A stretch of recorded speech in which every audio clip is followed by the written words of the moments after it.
Allez, bonjour à tous, nous nous retrouvons aujourd'hui dans la démo de Contra Opération Galouga qui est disponible depuis plusieurs jours, sachant que le jeu final lui sortira le 12 mars prochain, donc dans très bientôt.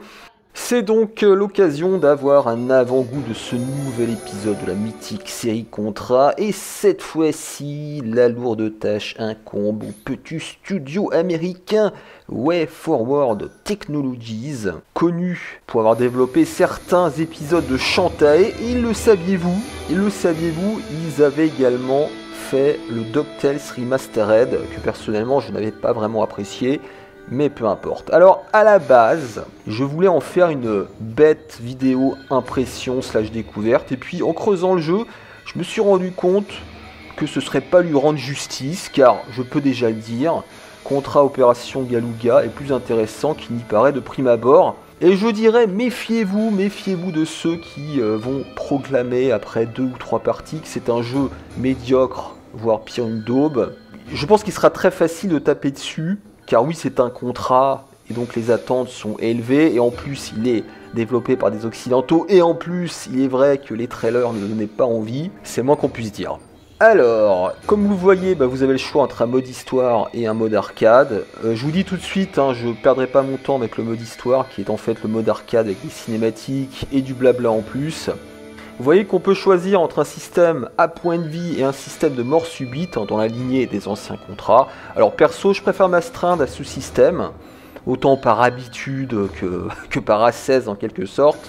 On a 5 personnages jouables dans cette démo, dont je dois dire je n'aime pas trop le design, mais bon, on peut pas nier que les 2 héros soient fidèles aux anciens épisodes. Et puis on a aussi cette fille là qui semble tout droit sortir d'une ZAD. Et puis les robots de Probotector. Allez, donc je vais prendre Lance.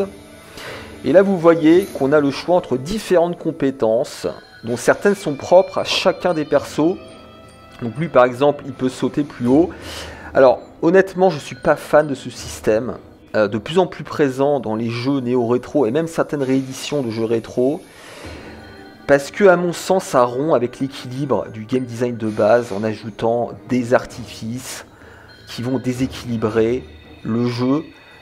Là concrètement, ça sert à quoi d'ajouter ces facultés, sachant que ça va rendre le jeu plus facile? Pourquoi ne pas directement les ajouter au mode easy? En fait là, ça fait jeu à plusieurs vitesses, personnalisable, et franchement, j'aime pas ça. Mais enfin bref, vous voyez que les temps de chargement sont en outre assez longs, ça c'est un truc qui m'a gonflé. Alors autant sur Neo CD je peux comprendre, mais là sur PS4, surtout pour un jeu de cette taille et de cette réalisation technique, c'est honteux quoi. Mais bon, j'arrête de critiquer, en tout cas pour le moment. Bon, graphiquement, sans surprise, on l'avait vu dans les trailers, c'est générique. Voilà, la 3D semble directement sortie d'un jeu PSN de l'époque PS3. Je trouve même moins beau que Hard Cops Uprising, c'est dire. Alors les contrôles sont plus ou moins fidèles à ceux des anciens Contrats. Vous avez une visée à 360 degrés, un lock, vous pouvez sauter 2 fois.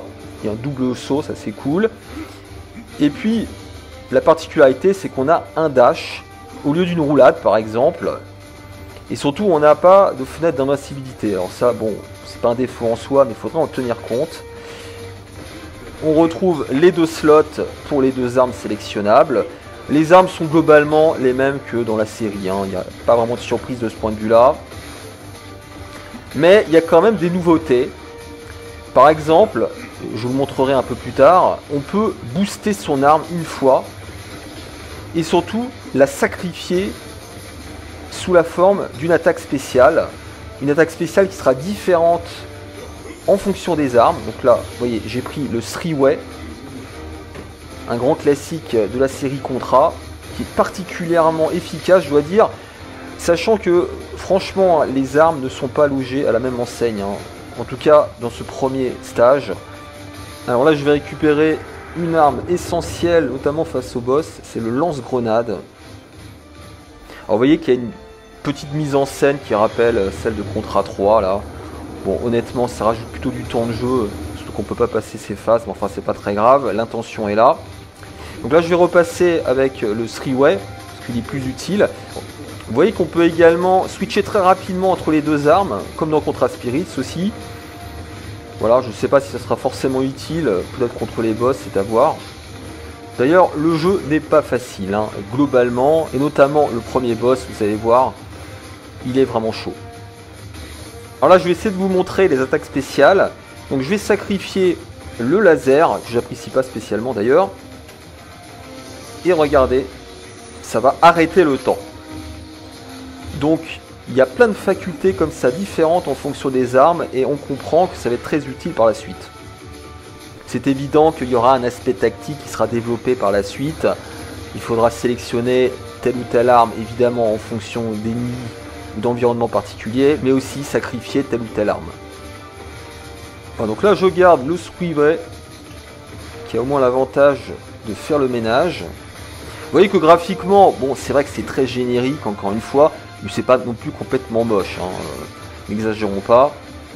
Voilà, donc là vous voyez, je vous ai parlé de boost des armes, bah là vous avez un bon exemple, on est passé de 3 à 5 tirs, ça défouraille, et je vais quand même le sacrifier, parce que je vais maintenant prendre le homing, qui est bien pratique, pour la séquence qui va suivre. Alors attention, il y a de la plateforme maintenant, et qui dit plateforme, dit problème dans les contrôles.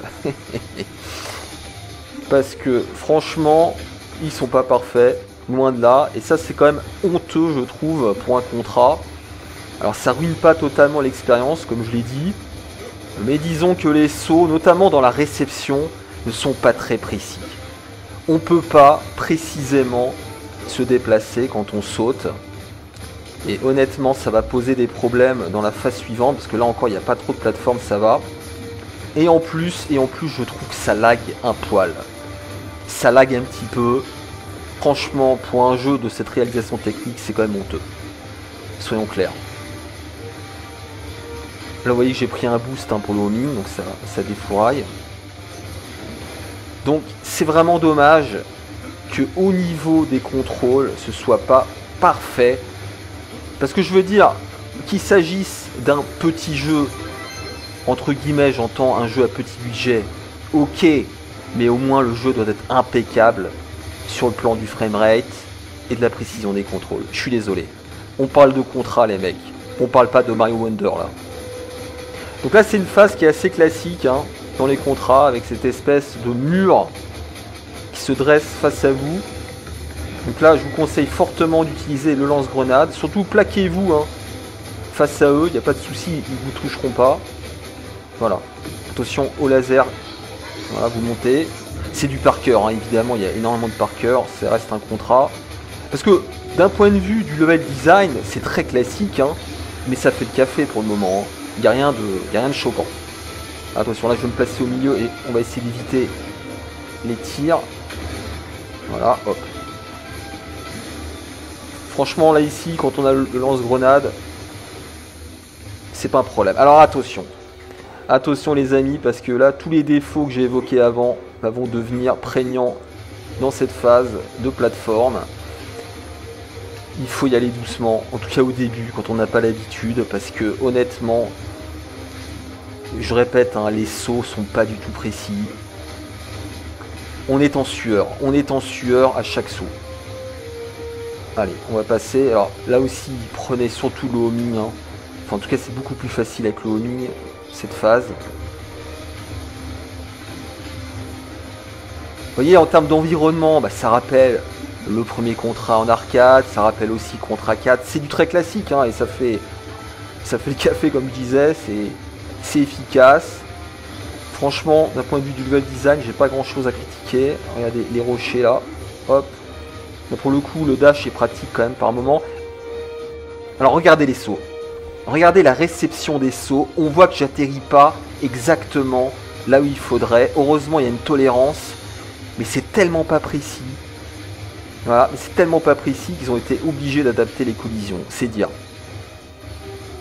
Allez, on continue de monter. La démo n'est pas très longue, hein, elle doit faire 10 minutes. C'est que le premier stage en fait. Voilà, on va se mettre à gauche là. Heureusement j'ai le homing donc ça va bien se passer. Hop, on saute. Alors je n'ai pas précisé mais chaque personnage a des facultés différentes, hein, notamment le robot. Lui il peut pas, il n'a pas de double saut, mais il peut voler en apesanteur.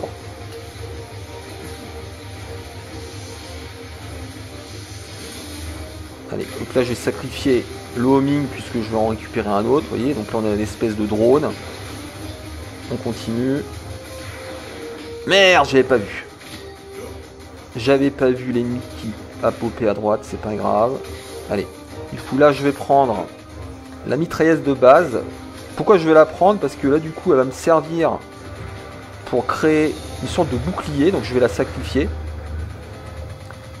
Donc ça c'est intéressant. Clairement, le système d'armement dans ce contrat est intéressant et surtout ça a énormément de potentiel. Ça va approfondir le gameplay, c'est indiscutable. Regardez-moi le premier boss, franchement il est réussi. Là, que ce soit la mise en scène ou même graphiquement. Allez, donc là je suis protégé, ça va pas durer longtemps malheureusement. Voilà, j'ai essayé de bourrer là. Je bourre un maximum parce que il est chaud. Franchement, il a plein d'attaques différentes. Les patterns sont assez compliqués. Ça peut venir de tous les côtés. Ça peut venir de tous les côtés. Il vous lance des boules de feu. Il vous lance de l'acide. Regardez là, hop, je me suis fait toucher. Voilà, je le savais, mais malheureusement, j'ai pas eu le bon timing. Il vous attaque de côté.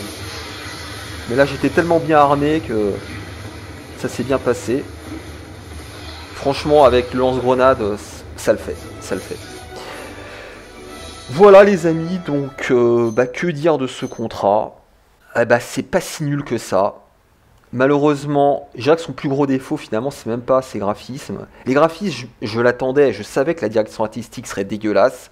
Je savais que la 3D serait digne d'une PS3, tout ça je le savais. Par contre, on pouvait au moins s'attendre à des contrôles irréprochables et malheureusement ce n'est pas le cas, en tout cas dans les phases de plateforme.